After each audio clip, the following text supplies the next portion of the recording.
তো ফাইনালি আমরা চলে এসেছি বাড়িতে, মানে বাড়িতে আসছি যাচ্ছি, পাগল হয়ে গেছি নাকি আমি, আসছি যাচ্ছি, বাড়িতে পৌঁছে গেলাম। মনে হচ্ছে দেখো তো ভিডিওগুলো দেখাবো তোকে কেমন হয়েছে, কি করবি তুই দেখে? দেখবো আমাকে কেমন লাগছে। তোকে কেমন লাগছে দেখবি, তুই তো দাঁত খোঁচাচ্ছিস। দাঁত খোঁচাচ্ছি না। যে আমার দিদার একদম স্পেশাল ঢিনচাক টিভি, যেটা কারেন্ট না থাকলেও চলে। তো আমাদের চা অলরেডি হয়ে গিয়েছে, কালারটা কি দারুণ লাগছে, যারা চা লাভার আছো তারা জানবে এটার মর্ম। Hello everyone, welcome back to my YouTube channel. আজকে আমি তোমাদের সঙ্গে একটা লং ভিডিও শেয়ার করব। তার আগে বলে রাখি, আমি এসেছি বহরমপুরে দিদুনের বাড়িতে। তোমরা এর আগের মিনি ব্লগ দেখে আশা করি বুঝতেই পেরেছো। তো ভাবলাম সেকেন্ড ডেটা তোমাদের সঙ্গে একটা লং ব্লগ শেয়ার করা যাক। বিশেষ কিছু কারণে এবারে দিদুনের বাড়িতে আসা হয়েছে। আজকে যেহেতু শিডিউলটা একটুখানি প্যাকড আপ, আর আজকে বুনু মানে আমাদের কাকু আর কাকুর মেয়েও এসেছে দিদুনের বাড়িতে। তো ভাবলাম একসাথে একটা ব্লগ করা যাক আর তোমাদের সঙ্গে শেয়ার করা যাক। তো চলো ভিডিওটা শুরু করা যাক। এখন আমরা যাচ্ছি মার্কেটে, বেরিয়ে পড়েছি। আর বহরমপুরের খাগড়া বাজারের রুটটা এতটা ডিস্টার্ব করে দিয়েছে, মানে যাওয়া আসার যে সিস্টেমটা সেটা এতটা ডিস্টার্বিং যে খাগড়া মার্কেটের পাশে বাড়ি হওয়া সত্ত্বেও আমাদেরকে ঘুরে গঙ্গাধার দিয়ে টোটো নিয়ে আসছে খাগড়া মার্কেটে, কেননা রুটটা ওয়ান ওয়ে করে দিয়েছে প্রচণ্ড ভিড়ের কারণে, যেটা কিনা টোটোওয়ালাদের জন্য সত্যি বলতে প্রচণ্ড ডিস্টার্বিং। তো এটা নিয়ে হয়তো সমস্যা ওদেরই বেশি, আমাদের হয়তো টাইম লস হচ্ছে, কিন্তু অনেকটা ঘুরতে হচ্ছে ওদেরকে, এটা হচ্ছে ব্যাপার। তো এখন যাবো মার্কেটে, ফার্স্টে যাবো কাট পিসের দোকানে। যেমন যেমন আজকের দিনে যা যা করছি সমস্তটা একটু একটু করে তোমাদের সঙ্গে শেয়ার করার চেষ্টা করছি। প্রথমে গিয়েছিলাম সুনিতা মনমোহিনীতে কাপড়ের পিসটা কেনার জন্য, কিন্তু আমি যে কালারটা চাইছিলাম সেই কালারের ওখানে ছিল না, তাই অন্য দোকান খুঁজবো বলে যাচ্ছিলাম। আর এই লাইনটা জুড়ে পরপর প্রচুর দোকান রয়েছে, তানিস্ক, সেনকো গোল্ড সমস্ত কিছু এই লাইনেই রয়েছে। এখানে কতগুলো রিং লাইট দেখো। তো আমাদের ফার্স্ট কাজ হয়ে গিয়েছে, এই যে বাচ্চাটার কাপড়ের পিস কেনা হয়ে গিয়েছে। আর কিনেছি হচ্ছে বঙ্গলক্ষ্মী ভান্ডার থেকে। এখানে সুনিতা মনমোহিনীতে প্রথম আমি খুঁজেছিলাম, but unfortunately raw silk material ওখানে ছিল না। তো ওরাই রেকমেন্ড করে বঙ্গলক্ষ্মীতে যেতে। তো বঙ্গলক্ষ্মী ভান্ডারে কিন্তু বেশ ভালো ভালো কাপড়ের কাট পিস পাওয়া যায়, সেখান থেকেই আমরা কিনেছি। ফার্স্ট কাজের পর গিয়েছিলাম অ্যাপোলো ফার্মাসিতে সেটাফিলের ময়শ্চারাইজারটা নিতে, আমার কার্ডে বেশ কিছু টাকা ছিল। তো এখানে এসে দেখলাম নিভিয়ার বডি লোশনের উপর buy one get one free ছিল, নিয়েছি। এরপর গিয়েছিলাম ম্যাক্সে তাদের উইন্টার কালেকশন দেখতে। ট্রায়াল দিতে এসে এইটা খুব পছন্দ হয়েছে। অ্যাকচুয়ালি কাপড়ের কোয়ালিটিটা খুবই ভালো, খুবই সফট, বাট প্রাইস রেঞ্জটা প্রচণ্ড হাই।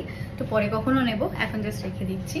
এরপর এসেছিলাম বাজার কলকাতাতে কাম্মার জন্য বেশ কিছু সোয়েটার দেখতে। তার মধ্যে আমার এই দুটো ড্রেস বেশ পছন্দ হয়ে গেছিলো, তাই জন্য আমি একটু ট্রায়াল দিচ্ছিলাম। আমার এখান থেকে নেওয়া কমপ্লিট। তোমরা গেস করে কমেন্ট করে লিখো যে আমি কোনটা নিতে পারি। আমি এই পার্পল আর ব্লু দুটো ড্রেসের মধ্যে যে কোনো একটা নিয়েছি। এখন কিউটি পায়ের সামনে দাঁড়িয়ে আছে, কি বলছিস? তোর বিয়েতেই লাল কালার ড্রেসটা কিনে দিস আমাকে। আমার বিয়েতে পরবি তুই? কি ড্রেস পরবি তুই? লাল কালার তুই কিনে দিবি? দেখো রাস্তায় দাঁড়িয়ে পড়েছে ওই চুড়িদারটা দেখে যে ওইটা নাকি কিনবে, ও রেড কালারের ড্রেসটা। করতে বেরিয়েছিলাম আমরা এক কাজ, আর করে ঢুকছি আরেক কাজ। এই যে হাতে দেখতে পাচ্ছ, এটাই হয় আমাদের সঙ্গে। এখানে রয়েছে দেখ, এখানটার কালেকশনটা দেখ, মেট্রোর ব্যাগগুলো দেখ কি সুন্দর দেখতে। ট্রায়াল রুমে ট্রায়াল দিতে গিয়ে আমার চুলের 12টা বেজে গেছে। তারপরে হচ্ছে গিয়ে 3টে ড্রেস ট্রায়াল দিয়েছি। আর শীতকালে না কেউ ড্রেস ট্রায়াল দিতে যাবে না, এই সোয়েটার খোলো আবার ড্রেস, তারপরে আবার একটা পরে আবার ট্রায়াল দেওয়া, ডিফিকাল্ট একটা ব্যাপার। কিন্তু ওই যে শপিংয়ের নেশাটা আমি ছাড়তে পারছি না, বিভৎস রকম শপিংয়ের নেশা। তবে হ্যাঁ, খুব বেশি বাজেটের শপিং আমি সবসময় করি না। আমাদের একটা ভাইটাল কাজ রয়েছে, যেটা হচ্ছে আমার একটা পাসপোর্ট সাইজ ফটো লাগবে। সেটা এখানে কোথায় বার করা যায় সেটা আমি কোনো মতেই দোকান খুঁজে পাচ্ছি না। তো এই হচ্ছে ব্যাপার, আর কেউ বলতেও পারছে না যে কোথায় বের করব। একজন বলছে খাগড়া মার্কেট, তো খাগড়া মার্কেট গোটা আমরা ঘুরেই যাচ্ছি, কোনো জায়গায় ওই দোকান পাচ্ছি না। এত বড় মার্কেট, খালি জামা কাপড় আর ঘড়ি দেখছি আমি। এই পুরো চত্বরটাতে শুধু ঘড়ির দোকান। ফাইনালি খুঁজে পেয়েছি। লেহেঙ্গা পরবি? ওয়াও, তোমাদের একটা জিনিস দেখাচ্ছি, দাঁড়াও। এই যে দোকানটা দেখছো, এই যে দোকানটা দেখলে তোমরা, কাভেরি, এই দোকানটা থেকেই আমি পুজোর ওই ডেনিম স্কার্টটা কিনেছিলাম, যেটা আমি কোথাও পাইনি বাট কাভেরিতে পেয়েছিলাম। তো তোমরা যদি বহরমপুর আসো, খাগড়া মার্কেটে একদম মনমোহিনীর সামনাসামনি লাইনটাতে কাভেরি রয়েছে একটা দোকান, যেখানে খুব ভালো ভালো কালেকশন রয়েছে।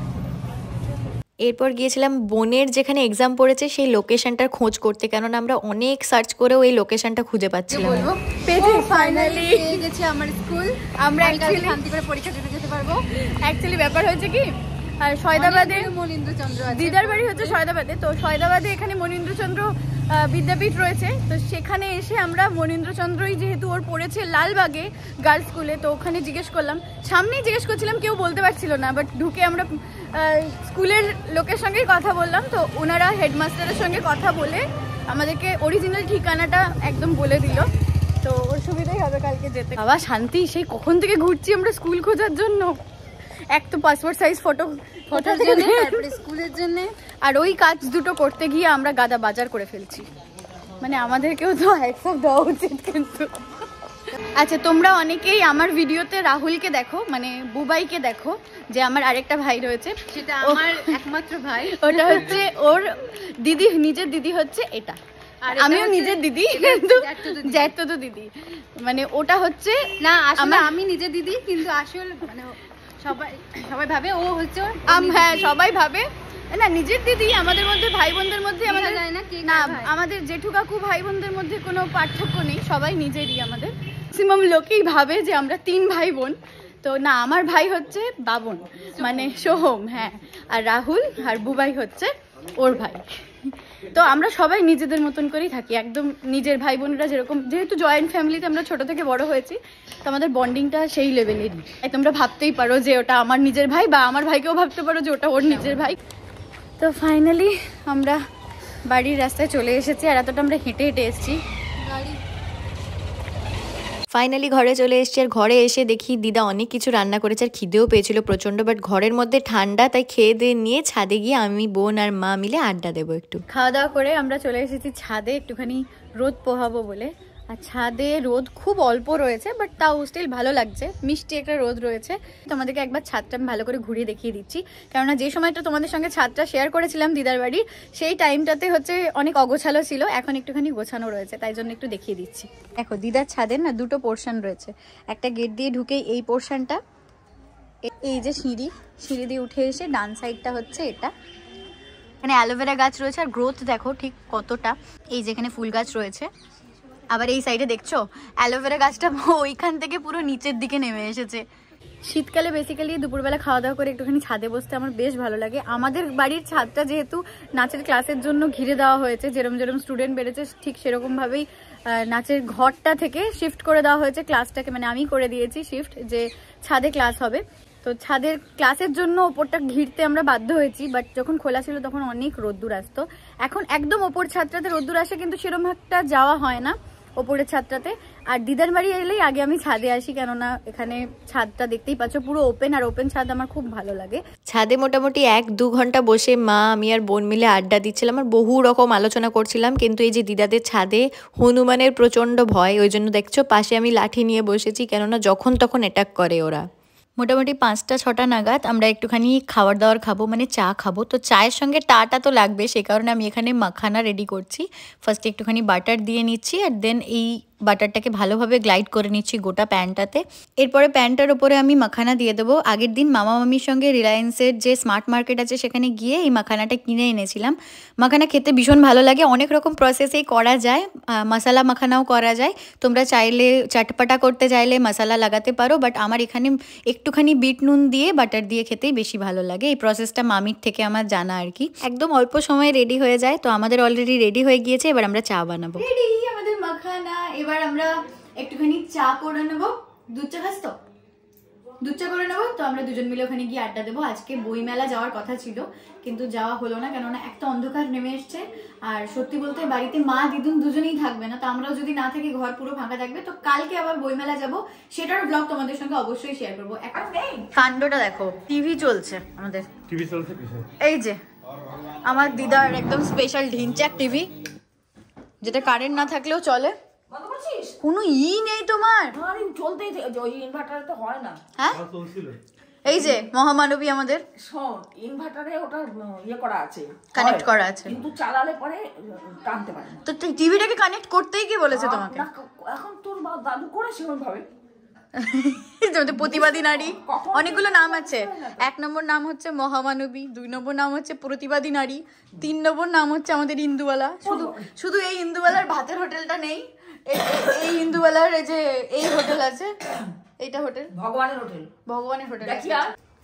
আমাদের ইন্দুবালার ভগবান এখানেই রয়েছে, আমাদের সবার গোপলু আছে, রাধারানী রয়েছে, গৌরনীতায় রয়েছে, এখানে রয়েছে জগন্নাথ, যাদের নিত্য সেবা হয় এখানে।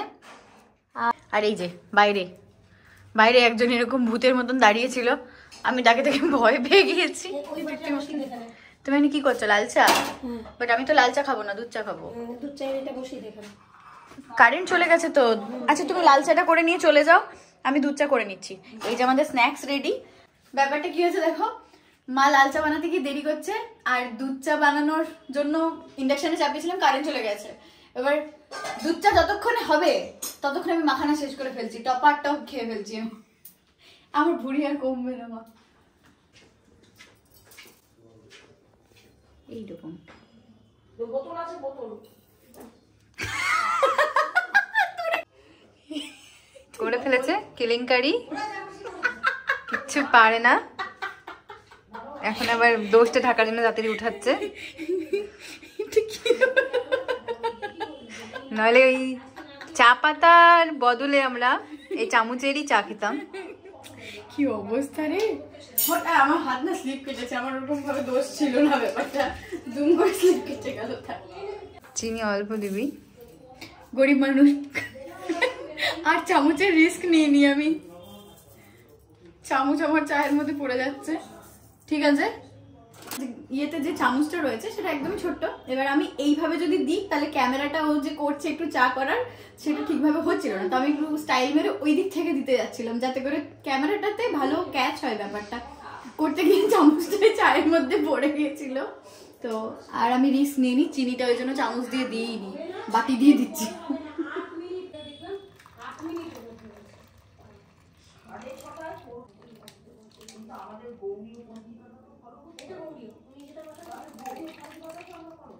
এই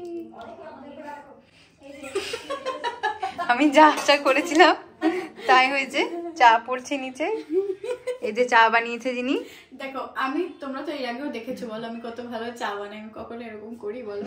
এই আজকে যে একটুখানি গন্ডগোল প্রথমেই হয়েছে, আমার মোরালটা একটু ডাউন হয়ে গেছে, ওই জন্য পরপর গন্ডগোল হচ্ছে। আর দিদার এখানে না সাঁড়াশি দিয়ে বাটিগুলো উঠছে না, আমাদের বাড়ির বাটিগুলো খুব ভালো, কি সুন্দর সাঁড়াশি দিয়ে উঠে যায়, আর দিদার এখানে সব ইয়ে দিয়ে উঠছে, ওই কাপড় টাপড় দিয়ে ধরতে হচ্ছে, এমন কাঁধটা এইরকম বাঁকা। তো এই হচ্ছে আমাদের আজকের বিকেলের স্ন্যাক্স। মাখানা অনেকখানি বানিয়েছিলাম, যখন বানিয়েছিলাম তোমরা দেখেইছিলে, বাট ওই চা হতে হতে বাকি সব আমি খেয়ে ফেলেছি। তো আজকের ভিডিওটা আমি এখানেই এন্ড করছি, আর লং করছি না। দেখা হচ্ছে তোমাদের সঙ্গে নেক্সট ভিডিওতে খুব তাড়াতাড়ি। ততক্ষণ তোমরা সবাই খুব ভালো থেকো, সুস্থ থেকো, চ্যানেলটা অবশ্যই সাবস্ক্রাইব করে দিও, আর আমার পাশে থেকো। টাটা, টেক লাভ।